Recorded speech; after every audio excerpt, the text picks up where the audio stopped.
प्यारे बच्चों, इस वीडियो में हम लोग समझेंगे पदबंध किसे कहते हैं और पद के कितने भेद होते हैं। चलिए विस्तार से समझते हैं। पदबंध में सबसे पहले जानेंगे पद क्या होता है। दरअसल शब्द को ही पद कहते हैं, लेकिन फिर भी शब्द और पद में अंतर होता है। एक उदाहरण के माध्यम से समझेंगे। जैसे एक शब्द है किताब। अब इसी शब्द को एक वाक्य में प्रयोग करके देखते हैं। सुजीत किताब पढ़ेगा। यहाँ आपको किताब 2 बार दिखाई दे रहा है, एक बार स्वतंत्र रूप से और एक बार वाक्य में। जो स्वतंत्र रूप में किताब लिखा है वह शब्द कहलाता है, और जो वाक्य में प्रयुक्त हो जाए वह पद कहलाएगा। तो इस वाक्य में सुजीत किताब और पढ़ेगा, यह 3 पद है। आपको पद तो समझ में आ गया। अब हमें पदबंध समझना है। तो पदों को बांधना ही पदबंध कहलाता है। परिभाषा की बात करते हैं तो कई पदों के योग से बने वाक्यांशों को जो एक ही पद का कार्य करता है वह पदबंध होता है। यानी 2 या 2 से अधिक पद जो एक ही कैटेगरी के लिए होते हैं और उनका इकट्ठा रूप ही पदबंध कहलाता है।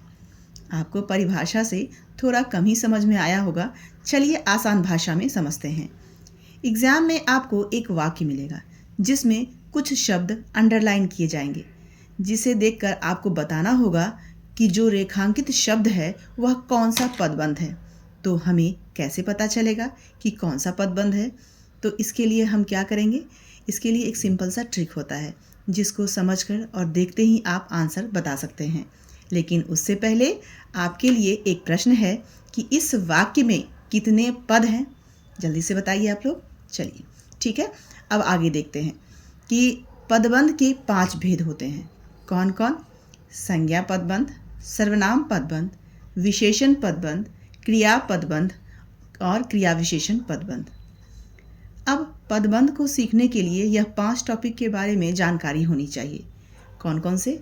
संज्ञा, सर्वनाम, क्रिया विशेषण और क्रिया विशेषण। क्रिया विशेषण दरअसल अविकारी का ही एक पार्ट होता है, एक रूप होता है। ठीक है, तो जल्दी से एक बार रिवीजन कर लेते हैं। संज्ञा यानी किसी व्यक्ति, वस्तु, स्थान या भाव के नाम को संज्ञा कहते हैं। जैसे राम, घर, दिल्ली, है ना, इसको हम संज्ञा कहेंगे। इसी प्रकार सर्वनाम, जब हम संज्ञा के बदले अन्य शब्द का प्रयोग करते हैं तो वह सर्वनाम कहलाता है।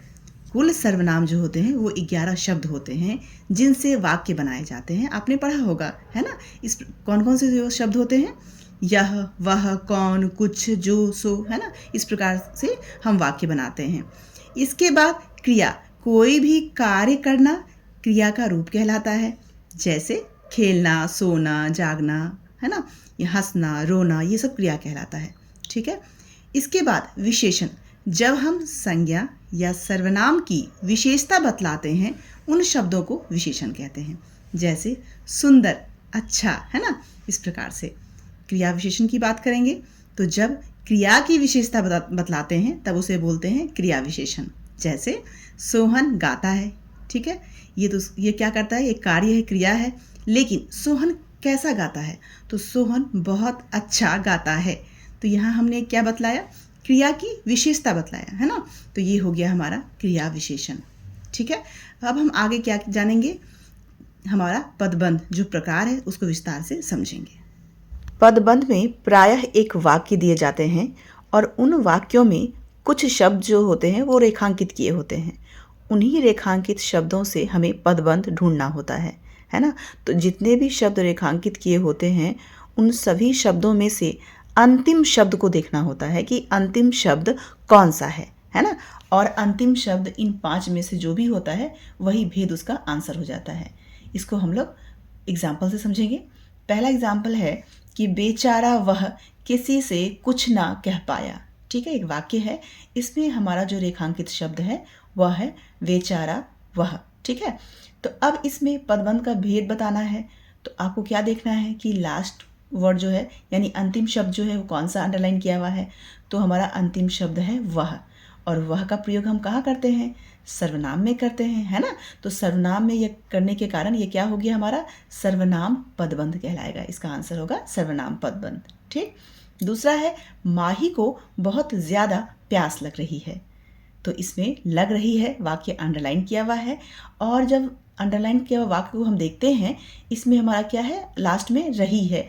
तो कोई भी कार्य रहा है, रही है ना, ये किस में आता है, तो क्रिया में आता है। तो ये हमारा क्रिया हो गया, तो ये हमारा हो जाएगा क्रिया पदबंध। ठीक है। इसी प्रकार अगला देखेंगे कि वह पुरस्कार में मिली पुस्तक लेकर आया। तो यहाँ पर जो वाक्य है हमारा रेखांकित किया हुआ वाक्य, इसमें देखेंगे कि पुरस्कार में मिली क्या लेकर के आया, पुस्तक लेकर के आया। तो पुस्तक हमारा अंतिम शब्द है। पुस्तक किस में आता है, तो पुस्तक हमेशा संज्ञा में आता है, इसलिए ये हमारा क्या हो जाएगा, संज्ञा पदबंध। आगे है तेज चलने वाली गाड़ियाँ देर से पहुँचती है। ठीक है, एक वाक्य है। अब इस वाक्य में गाड़ियों की विशेषता बताई जा रही है, वह तेज चलती है ना। तो विशेषता बतलाने वाले शब्द को क्या कहते हैं, विशेषण, है ना। तो यह क्या हो गया, विशेषण पदबंध। ठीक है। फिर है युवक प्रशिक्षण के लिए भागते चले जा रहे हैं, है ना। तो यहाँ पर भागते चले जा रहे हैं क्या हो जाएगा, तो यहाँ पे भागना एक क्रिया का कार्य कर रहा है ना, तो यहाँ पे हो जाएगा क्रिया पदबंध। ठीक है। इसके बाद है चुप रहने वाले पिताजी क्यों इतना बोल रहे हैं, है ना। ऐसे वाक्य में हमें क्या ढूंढना है, पदबंध। तो यहाँ पर हम क्या देखेंगे, रेखांकित शब्द। ठीक, रेखांकित शब्द में जो अंतिम शब्द क्या है, पिताजी है।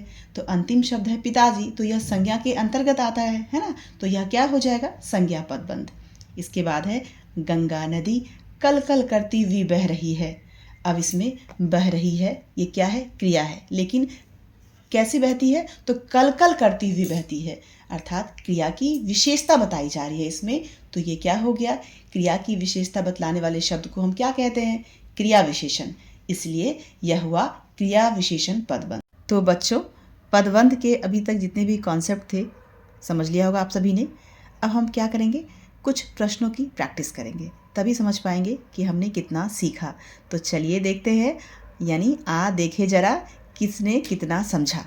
ठीक है, आइए कुछ प्रश्न के माध्यम से हम जानेंगे कि आपने क्या क्या समझा। पहला प्रश्न है, आसमान में उड़ता गुब्बारा फट गया। ठीक, तो यहाँ पर क्या है वाक्य, आसमान में उड़ता गुब्बारा, अंतिम शब्द क्या है, तो यहाँ देखेंगे इसका उत्तर क्या होगा। इसमें गुब्बारा क्या है, ये हमारा संज्ञा शब्द कहलाता है, तो संज्ञा शब्द हो गया ये, तो ये हमारा कौन सा होगा, ये संज्ञा पदबंध कहलाएगा। ठीक है। इसके बाद हमारा दूसरा प्रश्न क्या आता है उसको देखेंगे। तेज हवा चलने के कारण पेड़ों से पत्तियां गिरने लगी। ठीक है, अब इसका आंसर आप लोग देंगे, क्या होगा इसका आंसर, सोचिए।